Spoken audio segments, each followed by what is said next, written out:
नमस्कार दोस्तों, ये कहानी है एक निखिल नाम के लड़के की। निखिल और तानिया की शादी अचानक हुई क्योंकि निखिल के लिए एक रिश्तेदार के यहाँ से रिश्ता आ रहा था। पर निखिल उस लड़की जिसका नाम शालिनी था उससे प्यार करने लगा था।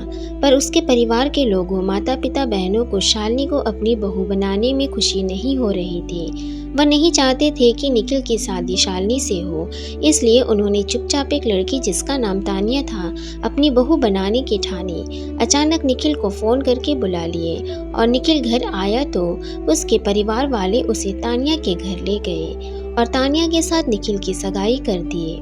निखिल को समझ पाता इससे पहले दोनों की सगाई हो गई। 5-6 दिनों में ही निखिल की शादी तानिया से हो गई। अब निखिल को पगफेरे की रस्म के लिए तानिया के संग उसके मायके जाना था, पर निखिल तानिया के संग उसके मायके जाने से मना कर रहा था। निखिल अपने परिवार को बहुत सम्मान देता था, इस कारण उसकी माँ और बहनों ने निखिल को तानिया के संग उसके मायके जाने के लिए राजी कर लिया। निखिल मन ही मन शालिनी को अपनी जान मान बैठा था। उसे तानिया में कोई दिलचस्पी नहीं थी, पर परिवार के दबाव में तानिया को अपनाया था। पर कारण यह भी था कि निखिल शालिनी के मन की बात नहीं जानता था कि शालिनी भी उसे चाहती है या नहीं। इसलिए उसने तानिया से विवाह करने के लिए दबी जुबान में विद्रोह कर रहा था, पर मजबूरी में तानिया को अपना लिया। पगफेरे की रस्म के लिए निखिल ने अपनी गाड़ी में तानिया को बिठाया और तानिया के घर तक पहुंचकर उसके मायके के दरवाजे पर ही तानिया को कहा, ठीक है, मैंने तुम्हें तुम्हारे मायके छोड़ दिया, अब मैं वापस जा रहा हूँ। और तानिया को उसके घर के बाहर छोड़कर निखिल वापस लौट गया। तानिया ने निखिल की बड़ी दीदी को फ़ोन पर बताया कि निखिल उसे उसके मायके के घर के बाहर ही छोड़ दिया था।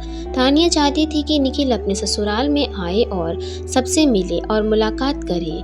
तानिया की बहन, माता पिता निखिल से मिलने की इच्छा रखे थे। फिर निखिल को उसकी बड़ी दीदी ने समझा बुझाकर तानिया के मायके में जाकर उसके परिवार वालों से मिलने की सलाह दी। निखिल उसकी दीदी के कहने पर तानिया को लेने उसके मायके गया। परिवार के दबाव में आकर निखिल ने शालिनी को मन के किसी कोने में छुपा कर रख लिया और तानिया के संग अनिच्छा गृहस्थी शुरू किया। फिर शालिनी प्रेग्नेंट हुई, उसकी गोद भराई पूरी रीति रिवाज से की गई और फिर तानिया ने एक बेटी को जन्म दिया। निखिल ने अपनी लाडली को गोद में लेकर उसका नाम रख दिया। अब निखिल तानिया के करीब आने लगा, वह शालिनी की याद भी भुलाने लगा था। निखिल अपनी लाडली को बहुत प्यार करता था। वह अपनी लाडली अवनी के जन्म के बाद तानिया को दिल से अपना लिया था। अब तानिया और निखिल की गृहस्थी बहुत खुशहाल चलने लगी। दोनों की बातचीत, चहकने की आवाज़ घर भर में गूंजने लगी थी। 2-1 साल बाद निखिल को फिर बेटा अभी की प्राप्ति हुई। अब तो निखिल के पांव जमीन पर नहीं पड़ते थे। वह बहुत खुश रहने लगा।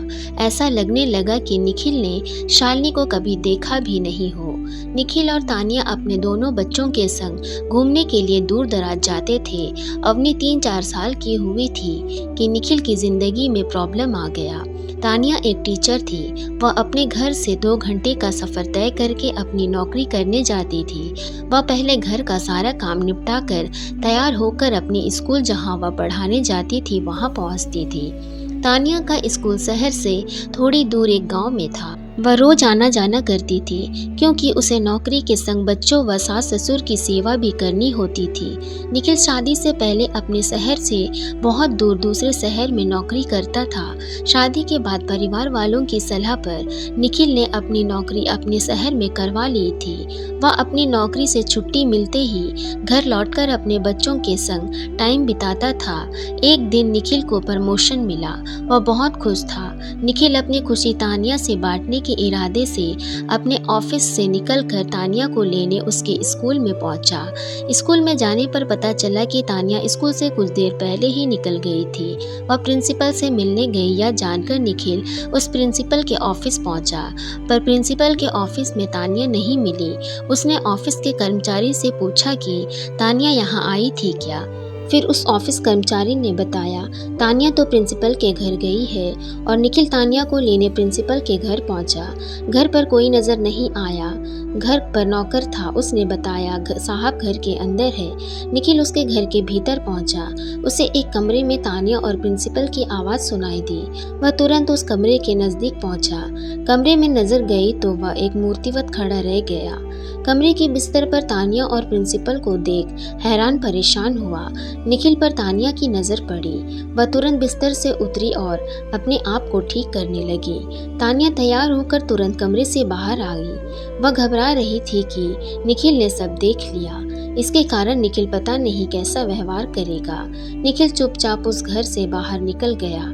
तानिया उसके पीछे निकल पड़ी और निखिल के साथ गाड़ी में बैठ गई। निखिल ने गाड़ी को चालू किया। गाड़ी तेज रफ्तार से सड़क पर दौड़ने लगी। निखिल ने अपने घर के बाहर पहुंचकर गाड़ी से उतरकर चुपचाप घर में चला गया। कमरे में खुद को बंद कर लिया। तानिया ने कमरे के दरवाजे को खटखटाया पर निखिल ने कमरा नहीं खोला। तानिया अपने बच्चों के संग दूसरे कमरे में सोने चली गई। निखिल अगले दिन सुबह जल्दी ही बिना नाश्ता किए ड्यूटी चला गया और निखिल अपनी ड्यूटी के लिए कहीं और अप्लाई कर दिया। वह अब अपने घर से बहुत दूर किसी दूसरे शहर में चला गया और तानिया भी अपनी नौकरी को पहले की तरह करती रही। निखिल अपने माता पिता और बच्चों के लिए महीने में 1-2 बार मिलने घर आता था। निखिल घर तो आता था पर तानिया के संग वक्त नहीं बिताता। वह तानिया से दूरी बना कर रखता। निखिल की बड़ी दीदी ने निखिल को बहुत समझाया कि वह अपना ट्रांसफ़र वापस अपने शहर में करवा ले, पर वह अब किसी की भी बात पर इस सलाह को नहीं मानता था। निखिल ने अपनी पत्नी तानिया से बदले के भाव से एक सहकर्मी से नज़दीकी बना ली। निखिल बहुत समझदार था, इसलिए जल्द ही बदले के भाव से बाहर निकल गया। उसे अपनी गलती समझ आ गई, इसलिए उस सहकर्मी से दूरी बना ली। इस तरह घर के दूर रहकर निखिल अपनी ज़िंदगी जीने लगा।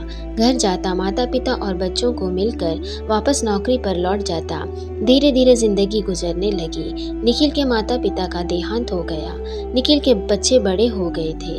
अब निखिल को अपने पुराने दिन याद आने लगे थे, जब उसने शालिनी को देखा था।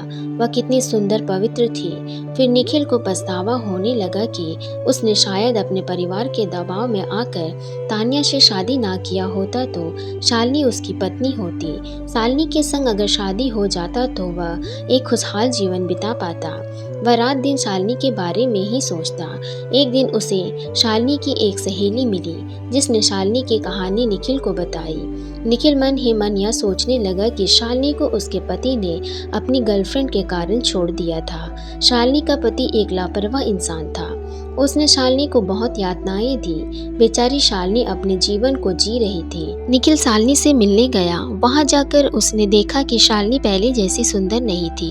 वह दिन रात घर का सारा काम करने में लगी रहती थी। अपने बारे में सोचने का वक्त उसके पास नहीं था।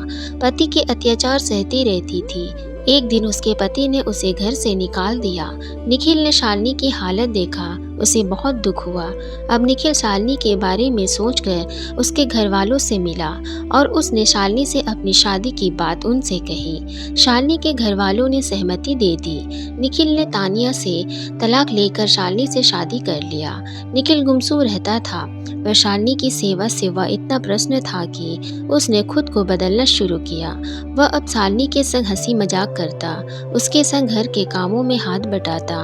वह शालिनी के साथ घूमने फिरने भी जाता। निखिल की जिंदगी में बाहर आने लगी। आधे उम्र की शादी भी बहुत सुकून देने लगी।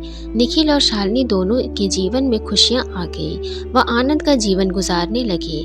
निखिल की कहानी में उसने अपनी जिंदगी में कई उतार चढ़ाव देखे। अपने माता पिता और बच्चों के प्रति जिम्मेदारियों के बावजूद तानिया के साथ दूरी बनाकर रखी।